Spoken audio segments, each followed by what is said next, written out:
सीकर, चूरू व गंगानगर को अपने आप में समेटे हुए है। गंगानगर जिले की सूरतगढ़ तहसील का एक छोटा सा गांव है मोकलसर। छोटी सी आबादी वाले इस गांव में एक जयपाल परिवार का घर है और जिनके मुखिया थे स्वर्गीय श्री डूंगरराम जी जयपाल। डूंगरराम जी जयपाल की धर्मपत्नी का नाम लादू देवी था। लादू देवी धार्मिक विचारधारा की महिला थी। डूंगरराम जी जयपाल बाबा रामदेव जी के भगत थे। सावन मास के शुक्ल पक्ष पूर्णिमा के दिन उनके घर दूसरे पुत्र का जन्म हुआ, जिन्हें हम और आप श्री सोहनलाल जी मोकलसर वाले के नाम से जानते हैं। ये 3 भाई थे। सोहनलाल जी के बड़े भाई का नाम स्वर्गीय श्री अमितचंद जी जयपाल जो कि एक किसान थे, और सोहनलाल जी के छोटे भाई का नाम निमाराम जी है।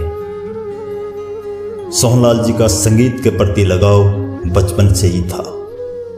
स्कूल में होने वाले संगीत कार्यक्रमों में वो बढ़ चढ़कर हिस्सा लेते थे। तेज बुद्धि और जानदार आवाज के धनी श्री सोहनलाल जी 5वीं कक्षा तक पढ़ाई कर सके। सोहनलाल जी के पिताजी बाबा रामदेव जी के जागरण लगाया करते थे। पिता ने संगीत के प्रति लगाव को देखकर नन्हे सोहनलाल को भी साथ ले जाना शुरू कर दिया और यहीं से शुरू हुई भजन सम्राट श्री सोहनलाल जी की भक्ति संगीत की श्रृंखला, जो अनेक कथाओं में समेटी आज विभिन्न देवस्थानों पर सुबह और शाम कोयल की भांति गूंज उठती है।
और तब ऐसा लगता है मानो चारों तरफ धरती आध्यात्म की चादर ओढ़े हुए है।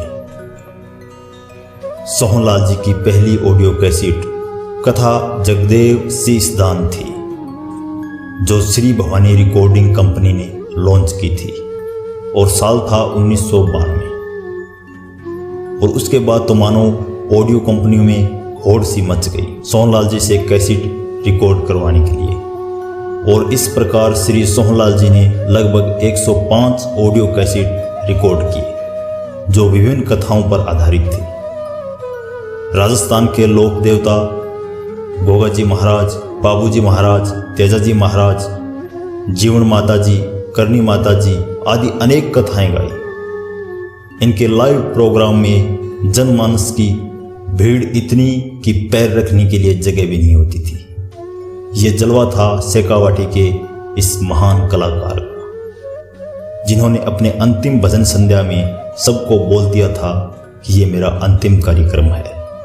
शायद उन्हें पूर्व आभास हो गया था और उस अंतिम जागरण के कुछ दिन बाद ही वो अस्वस्थ हो गए। बीकानेर हॉस्पिटल में भर्ती करवाया गया, जहां डॉक्टरों के अथक प्रयासों के बावजूद 29 सितंबर 2012 को करोड़ों लोगों के दिलों पर राज करने वाला लोक संगीत सम्राट सोहनलाल जी देवलोक प्रस्थान कर गए। उनके आकस्मिक निधन की खबर सुनकर पूरे शेखावाटी में शोक की लहर सी छा गई। श्री सोहनलाल जी को राजस्थानी लोक संगीत के क्षेत्र में युगों युगों तक याद रखा जाएगा।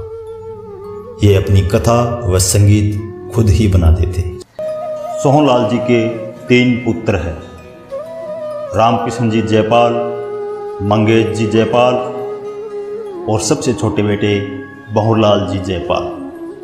भंवरलाल जी जयपाल व सोहनलाल जी के पौत्र मुकेश जी जयपाल संगीत क्षेत्र में सक्रिय है।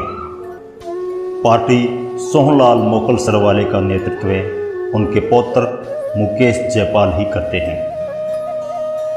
मुकेश जयपाल एक शानदार आवाज़ के धनी हैं।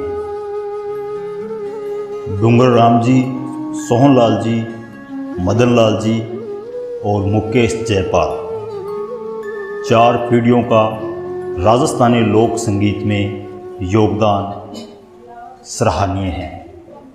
हम और हमारा चैनल भजन सम्राट श्री सोहनलाल जी को सत सत नमन करते हैं।